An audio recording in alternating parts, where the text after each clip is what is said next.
Mr. Ravindra Sathe to speak a few words. नमस्कार. मी फार वेळ घेणार नाही, प्रेझेंटेशन 1 तासाचं आहे, पण मला केवळ 10 मिनिटं दिलेत. मी फार फॉर्मॅलिटी करत नाही. सर्व आयोजकांचे मनापासून आभार. नको ना, मला वेळ नाहीये, पण मला जायचं. एकतर अतिशय मनापासून आनंद होतोय. मी दुसऱ्यांदा या परिषदेत सहभागी होतोय. नाशिकलाही मला संधी मिळाली. आता खादी हा असा विषय की सस्टेनेबल डेव्हलपमेंट म्हणतो आणि खादी हा खरा महत्त्वाचा विषय. त्याच्यात मधमाशी हा तर आणखीन महत्त्वाचा विषय. मी आता मधमाशी विषयावर 2 तास बोलू शकेन एवढं माझ्याकडे ज्ञान झालेलं आहे, पण इथे बोलणार नाहीये, काळजी करू नका. खादीचं महत्त्व आपल्याला माहिती आहे की स्वदेशी सगळ्या आपल्या स्वातंत्र्य आंदोलनात खादीचा सहभाग राहिला. आपल्या संपूर्ण स्वदेशीत खादीचा एक महत्त्वाचा वाटा होता. गांधीजी त्याचे प्रणेते होते. गांधीजीने 1917 साली या खादीला रिवाईव्ह केलं एका अर्थाने, आणि 1925 मध्ये खादी ग्रामोद्योग समिती झाली, आणि मग पुढे देशाला स्वातंत्र्य मिळालं आणि 47 साली आपण स्वतंत्र झालो. पण मुख्य त्याचा हेतू आहे तो स्थानिक रोजगारांना रोजगार मिळवून देणं खादीच्या माध्यमातून. एक काळ असा होता की खादी केवळ राजकारण्यांचीच होती, पण आता आपल्या देशाचे पंतप्रधान नरेंद्र मोदी यांनी खादीला पुन्हा एक सुगीचे दिवस दिलेले आहेत, आणि आता जनसामान्यांचा विषय खादी कसा बनेल असा आता आपला विषय झालेला आहे. आता khadi for nation, khadi for fashion, khadi for transformation ही घोषणा आहे. आता खादीची मी व्याख्या काय केली बघा, जी आपल्या व्यवसायात सुद्धा आवश्यक आहे. K stands for knowledge, H for honesty, A for alertness, D for discipline आणि आय फॉर इंटेग्रिटी. हे खादीचं तत्व आहे, कारण खादी एक विचार आहे, केवळ वस्त्र नाही. 57 साली केंद्रात खादी आणि ग्रामोद्योग आयोग स्थापन झाला, आणि मग आपल्या राज्यात 1960 साली स्थापन झाला.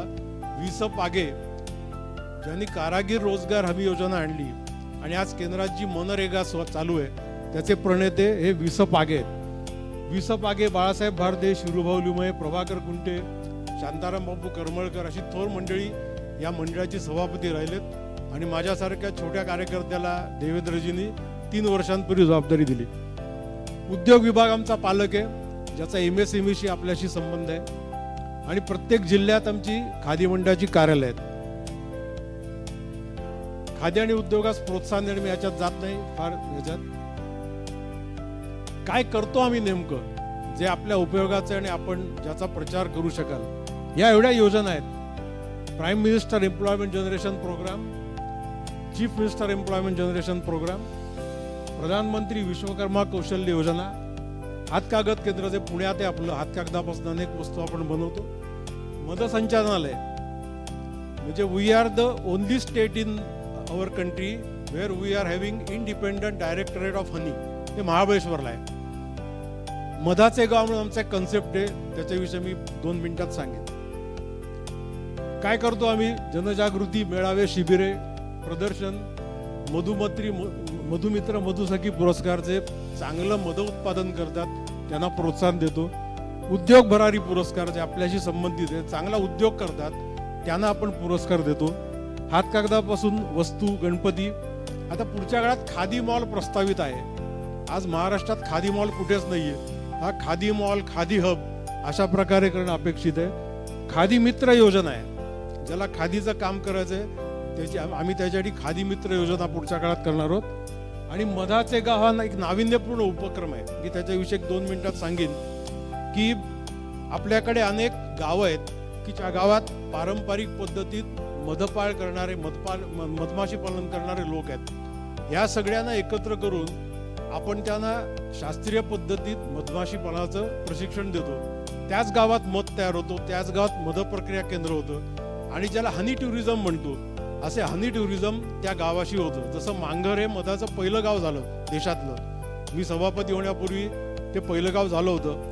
मग देवेंद्रजींना आम्ही विनंती केली, असं प्रत्येक जिल्ह्यात आपण एक मधाचं गाव करू. तर आता त्यांनी 17 कोटी रुपये या योजनेत मंजूर केले. तर महाराष्ट्रातल्या प्रत्येक जिल्ह्यात आम्ही एक मधाचं गाव करणार आहोत. मांगरचं उदाहरण द्यायचं झालं तर एका वर्षात 1.5 लाख तिथे पर्यटक गेले. पर्यटन गेले म्हटल्यावर तिथे हॉटेल इंडस्ट्री आली, तिथे टायर आले, तिथे गाईड आला. अशा सगळ्यामुळे गावाची एक आर्थिक स्थिती बदलते. त्यामुळे हे प्रत्येक जिल्ह्यात मधाचा गाव करण्याची आमची कल्पना आहे. हा PMEGP कार्यक्रम प्रामुख्याने ग्रामीण भागात रोजगार उत्पन्न करणं याचा भाग आहे. 50 लाखापर्यंत आपण त्याला कर्ज मिळवून देतो. त्याच्यात महिला असतील तर त्याच्यात 35% सबसिडी आहे. आणि फक्त 4 क्षेत्र त्याच्यात वर्जित आहेत. एक दारूचा व्यवसाय नाही, खाटीकखाना नाही, शेती नाही आणि पशुपालन नाही. बाकी स्काय इज द लिमिट. त्यामुळे कोणाला व्यवसाय सुरू करायचा असेल तर त्याला पूर्णपणे आपण मदत करतो आणि त्याला बाजारपेठ सुद्धा मिळवून देतो. त्याच धर्तीवर मुख्यमंत्री रोजगार निर्मिती कार्यक्रम आहे 2019 पासून सुरू झाला. ह्याच्यात सुद्धा खूप तरुण आहेत ग्रामीण भागातले, हे सहभागी झालेले आहेत.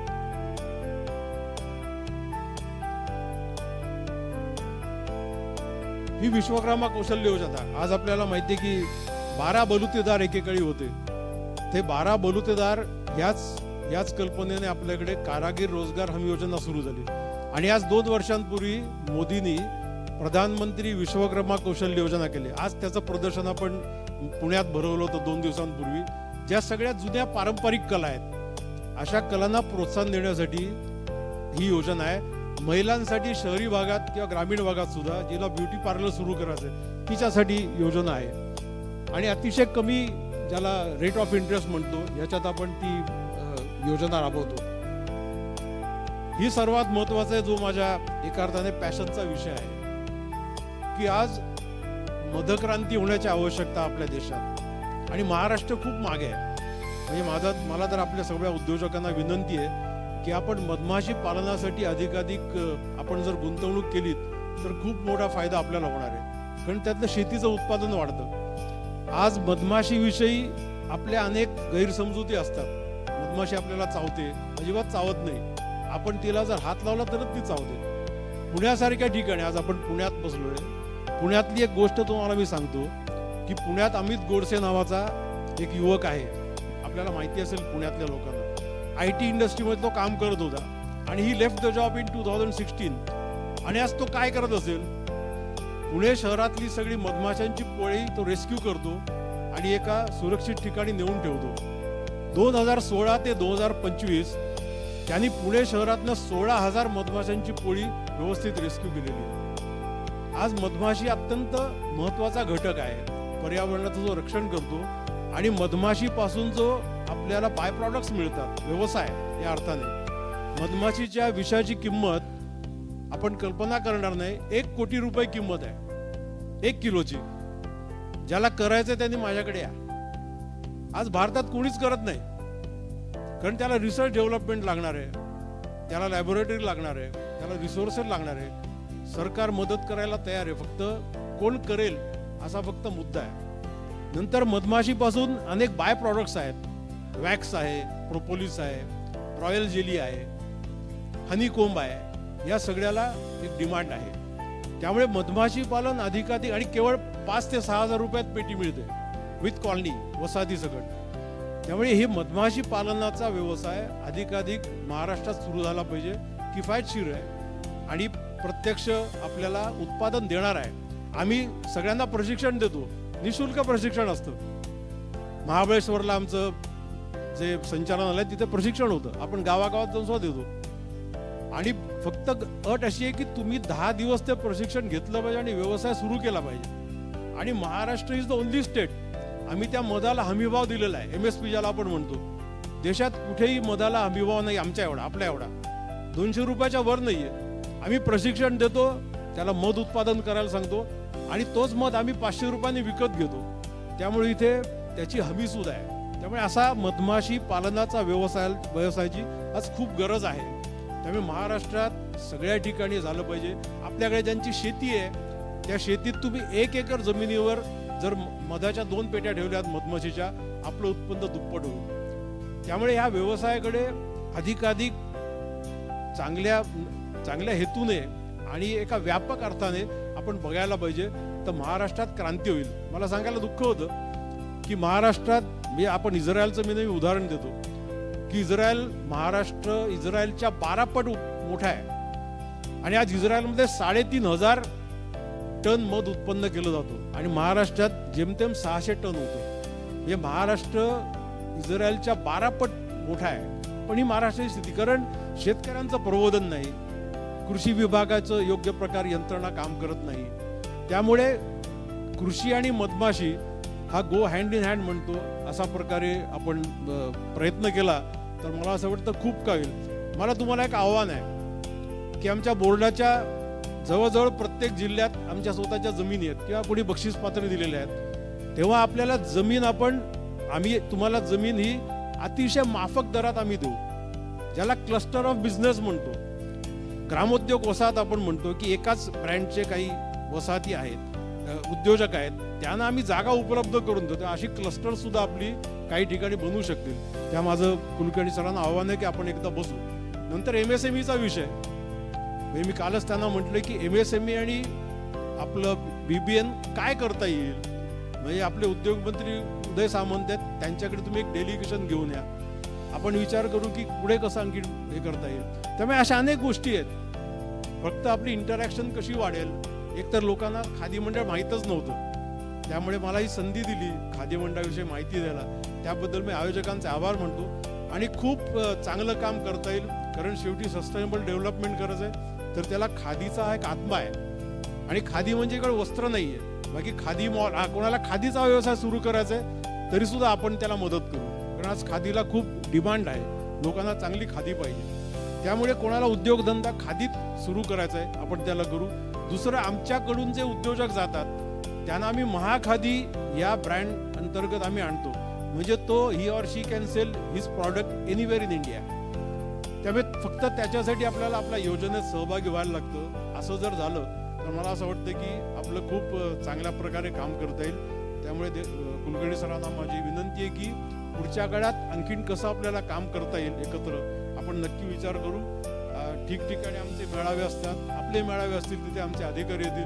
आमचं प्रत्येक जिल्ह्यात कार्यालय आहे, त्यामुळे आपण त्या कार्यालयात संपर्क करू शकता. आणि मुंबईत कधी आलात तर मला अवश्य भेटा. मुंबईत फोर्टला आपलं कार्यालय आहे. पण हा विषय जनसामान्यांपर्यंत पोहोचला पाहिजे आणि आपल्यासारख्या उद्योजकांची अतिशय आवश्यकता आहे. आपले हात आहे आणि आमची साथ आहे. जर आपण असं दिलं तर आपल्याला खूप चांगलं जे विकसित भारताचं स्वप्न आहे मोदींचं, त्याच्यात हा खूप मोठं योगदान आपल्याला देता येईल. मला इथे बोलावलं त्याबद्दल मनापासून धन्यवाद. आणखीन एकच शेवटचं आव्हान आहे की खरं केंद्र सरकारचा एक GR आहे अधिकृत की प्रत्येक विभागाने सरकारी खादी परिधान केलं पाहिजे आठवड्यातनं 1 दिवस. पण दुर्दैवाने सरकारी विभागात हे फार पाळलं जात नाही. मी सरकारचा भाग असून मी तुम्हाला सांगतोय, आमच्या मंडळात सुद्धा अनास्था होती. तर आम्ही सोमवार सुरू केला की दर सोमवारी खादी परिधान करणं. त्यामुळे आपणही आपल्या सगळ्या युनिटमध्ये, आपल्या उद्योगात आपण खादीचा दिवस पाळा, महिन्यातनं किमान एकदा पाळा. मी सगळ्यांना आवाहन करतो की किमान खादीचा एक रुमाल वापरा. माझ्या खिशात कायम खादीचा एक रुमाल असतो. हा खादीचा रुमाल तयार करणं हा एक मोठा उद्योग आहे. आज त्याला चांगला डिमांड आहे. त्यामुळे हेही खादीचं एक आपल्या समोर आव्हान आहे की आपण खादी वापरा, खादीचा उपयोग करा. आणि आता पॉलिखादी सुद्धा नवीन एक प्रकार आलेला आहे, ज्याच्यात पॉलिस्टर सुद्धा आणि खादी सुद्धा आहे. तेव्हा असे व्यवसाय सुरू करायला आम्ही नक्की आपल्याला मदत करू. मला इथे बोलावलं, संधी दिली त्याबद्दल मनापासून धन्यवाद.